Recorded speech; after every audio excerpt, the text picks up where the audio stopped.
Good morning. Dito kami ngayon sa resort kasi nag-spend kami ng night sa itong mountain resort na to. And meron silang Holiday Inn dito. Itong gusto ko kasi pag sa Holiday Inn kasi um, meron silang mga free breakfast sa guest nila. And ang ganda kasi yung bagels nila nakapack na siya. At least hindi siya titigas. The thing is, kung hindi siya kasi hindi siya nakapack. Actually, it will not be nice kung na siya. Matigas na. This is nice. They have rolls. Ito yung cinnamon rolls. Tapos ang gusto ko, dahil meron silang turkey sausage. Ayaw ko kasi kumain ng other meat aside from turkey. Ito yung scrambled eggs. Tapos meron silang biscuit and gravy. Ito yata. Some apples. Meron din silang choices of yogurt. Ito, I like this one. And milk for the kids. Ganda to. I like this one.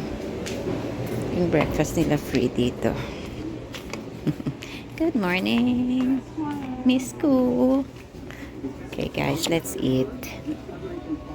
Nag-vlog ako kanina dahil nagustuhan ko yung pagkain dun sa iba. They have variety of choices hot breakfast and cold breakfast. Depende kung anong gusto mo. Okay, so yun lang. We'll see you around. Punta namin yung meron silang local shop dito. We'll see what we can get there. So see you guys. Bye. Kunin nila yung Okay guys, go.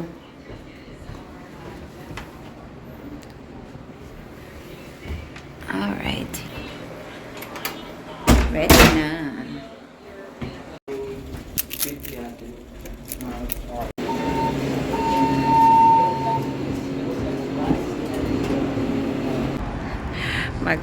Siya muna, mag-walk muna ng dog niya. So, this is the mountain. Nice place. So, ito, nasa Diamond Elite Reserve Parking kami dahil I am one of them. Alis na kami. We're gonna drive. Ako yung magta-drive. Tapos, punta ako sa meron akong shop puntahan.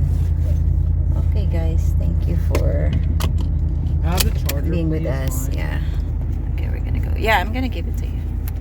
Driving now. See you later.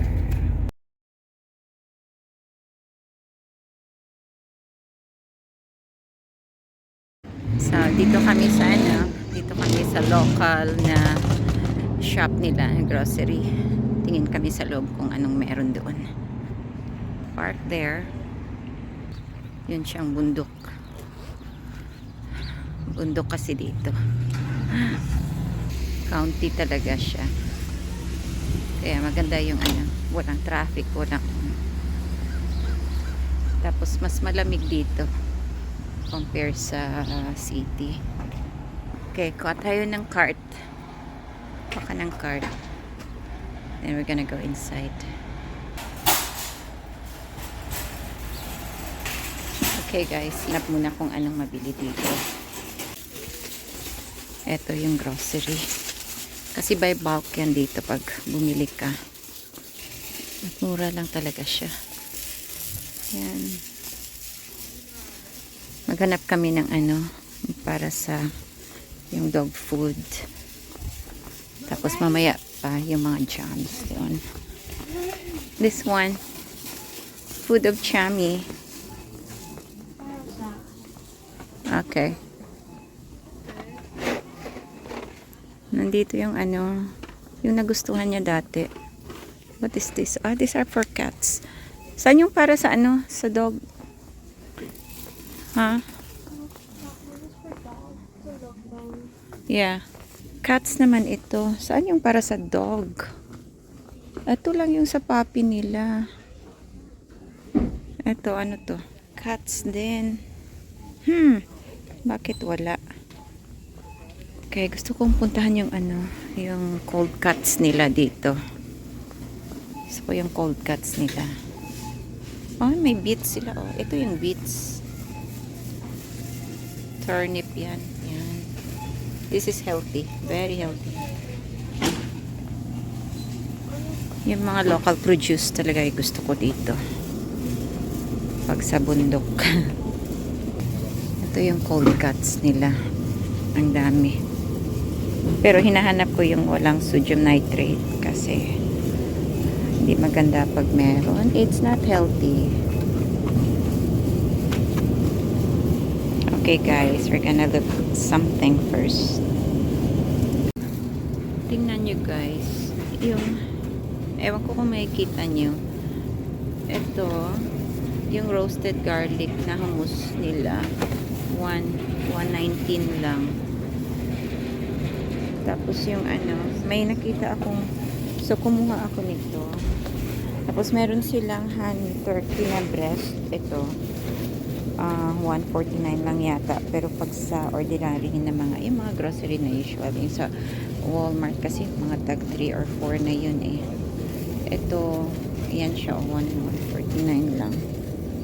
Kumuha nga ako ng yung chicken drumstick nila kasi $1.25 lang. Mura talaga dito. Itong country store nito. Ang dami nilang cold cuts. Ito yung gusto ko talaga dito dahil ang dami. Yan. Meron silang itong mga juice din nila. Tingnan mo ha, itong mga creamer na to. Mahal pag sa grocery. Dito mga $1 something lang. Meron nga meron silang Farms iced coffee, unsweetened siya. Ganda din. $1.49 lang yan. Ay nako, pag dito ako nag-i-enjoy ako talaga dahil na yung price nila parang 60% off siya from the usual na mga grocery, yung mga Walmart, mga ganun. Na-stop yung vlog ko kanina, yung video, dahil nga natawad ako. So, ito yung mga binili ko. Ayan. Puro siya, lahat, mga natural. Nakita akong din kanina, yung Portuguese na custard tart. I'll see if it's nice. And, dami ko nga, itong mga sugar-free na mga turkey bacon. Tapos, this one. Ito yung gusto ko, yung honey turkey breast. So, yun lang. Thank you guys for watching. So, see you next time.